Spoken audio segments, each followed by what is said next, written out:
Estero Llano Grande State Park is a park filled with wetlands, and wetlands are a really amazing place. They are nurseries for small animals, small fish, insects, for plants.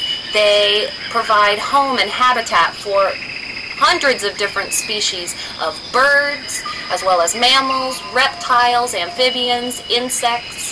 Here we have seen over 250 different species of birds. In the year and a half that this park has been open, we've seen 250 different species of birds brought here to this park, most likely because of all the water we have. We have 7 ponds, 7 little wetlands here in the park, and each one has a different size. It's a different depth. The shortest one goes from about a foot in depth, and the deepest one is about 20 feet deep. Now the 20 feet deep one is Alligator Lake. We've got 2 alligators that love to live out there, and they really love the deep water. The short water is good for birds like shorebirds. So by having a diversity of different sizes of wetlands and depths of wetlands, we can attract a number of different animals. Even the name of the park tells us about wetlands. A lot of people ask, what does Estero Llano Grande mean? So we start with the easiest part, grande. We know that grande means big.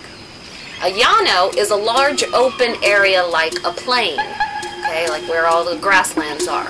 And an estero is a place where water gathers, basically like a wetland. So the literal translation of the park's name is the big flat place where the water is. And if you look out, that's what we have. A beautiful park filled with water that attracts lots of wildlife.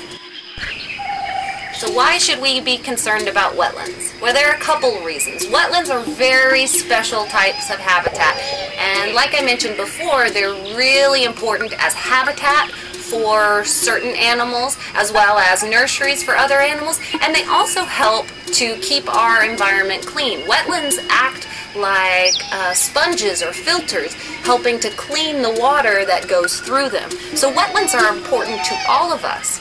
Here in the Rio Grande Valley, there used to be something like 4 million acres of native habitat, of wetlands, of thorn scrub, of all sorts of different habitats. Now the estimate is that there's less than 4% of that habitat left.